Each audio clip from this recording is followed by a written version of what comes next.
The rich man be all appearances and descriptions.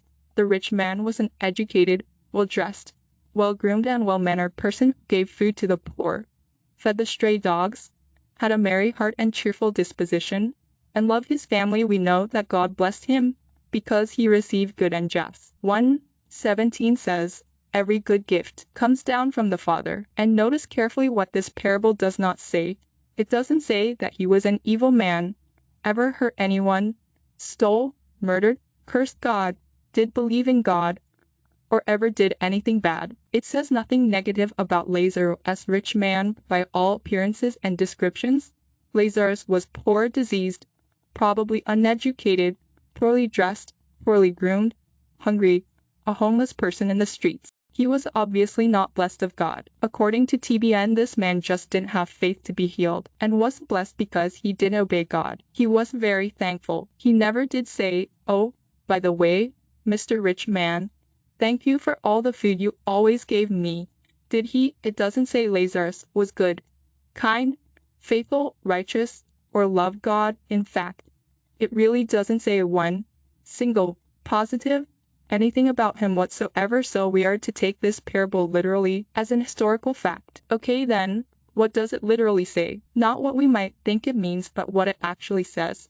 If one is healthy, happy, prosperous, gives to the poor, is respectful of authority, loves his family, is concerned for the welfare of others, and is enormously blessed of God, and has a life of good things, he will go to Hades and be tormented in flames of fire without water and without mercy. If one is poor, diseased, homeless, a beggar, shows no thanks for even the little he does receive, has not the faith to be healed, and is not blessed of God, but only has a life of evil things, he will go to Abraham's bosom where he is consoled and comforted in his distress. G.K. Pericalio. Quite frankly, neither one is a pretty picture. That's because this is figurative and symbolic language. So of course it doesn't make sense literally. It's a parable. Here then is the bottom line of the Christian interpretation of this parable.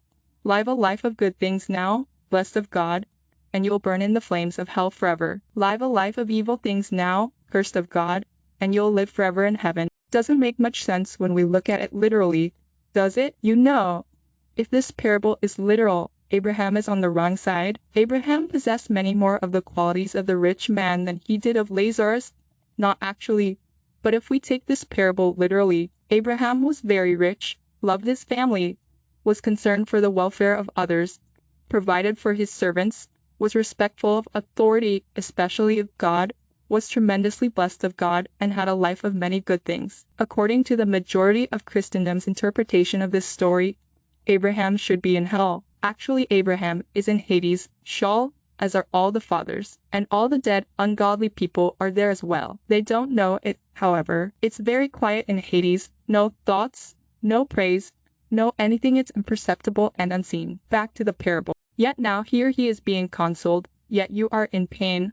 A done-out eye. If Lazarus is in heaven, where are all the saints? Where is their reward? Where is Christ? Where is the happiness and joy? Lazarus is consoled. This word in Greek is used in conjunction with someone who is in distress. So Lazarus is being consoled in his distress. Doesn't sound like much of a heaven to me. And the rich man is in pain. Why? It doesn't say he did anything wrong or evil. So why is he in pain? Who judged him? When? For what? Does God sentence before he judges? When theologians insist that this is a literal story, they place a huge blotch on the character of God. According to the Christian interpretation, this man is spending eternity in hellfire, but has never had his day in court. He has been sentenced without being judged. This man could not have been judged, because when our Lord spoke this parable, the judgment was yet future. Verily, I am saying to you, more tolerable will it be for the land of Sodom and the land of Gomorrah in that day of judging than for that city. Matt 10:15. Now I never was good at grammar,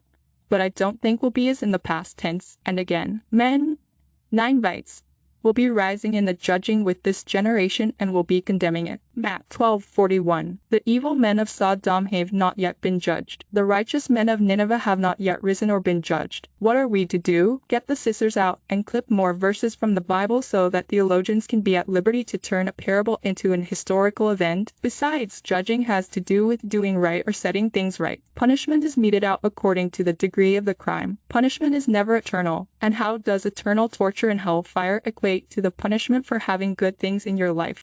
I have heard theologians say, no, he's in hell for rejecting Christ's sacrifice. But it doesn't say that, and it is the theologians that demand that this parable be taken literally. Honestly, it doesn't literally say anything about rejecting Christ's sacrifice, does it? Well, okay, let's look at that premise anyway. I heard a world-famous evangelist say regarding the rich man in this parable, you go to hell for rejecting Christ's sacrifice. But he does it not knowing the scriptures or history. Not only did the rich man literally reject Christ's sacrifice, but it was literally impossible for him to literally do so. When Christ taught this parable, Luke 16, he was not as yet sacrificed. Luke 23, so how, pray tell, could the rich man have rejected a sacrifice who had not yet even been sacrificed? It is an amazing thing to hear world-famous evangelists with audacity teach millions of people that our merciful God has already sent millions of fellow human beings to an eternal burning hell to suffer indescribably in torturous agony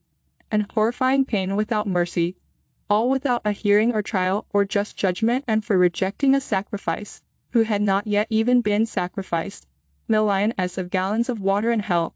And in all this, between us and you a great chasm has been established, so that those wanting to cross hence to you may not be able, nor yet those thence may be ferrying to us. Impossible. Thus also is the resurrection of the dead. It is sown a soulish body, it is roused a spiritual body. Icor 15:42 and 44. If Lazarus has a spiritual body in heaven, how can a gulf or chasm keep such a spiritual being from crossing? Notice this phrase, those wanting to cross hence to you. What? Do you think that is translated correctly? I assure you it is translated correctly. So why?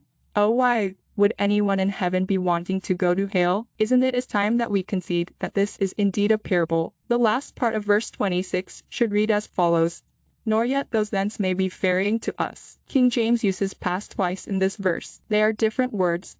However, the first pass is GK. Diabeno equals through step or cross. But the second pass is GK.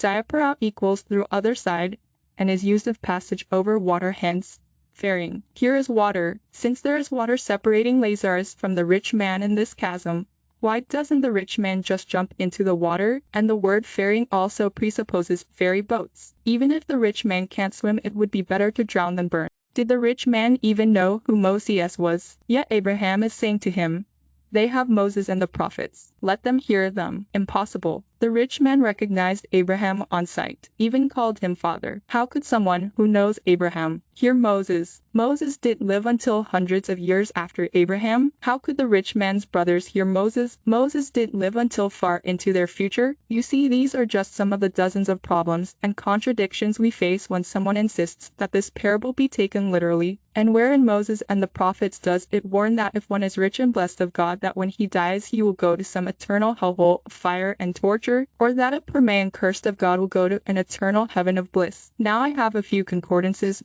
but I can't find any such verse. If this parable is literal, then somewhere in Moses and the prophets it must warn of such a fate for being rich, and also promise a heaven of bliss if one is sickly and poverty-stricken. But where is there such a teaching in Moses and the prophets? There is no such teaching in Moses and the prophets. This is a parable.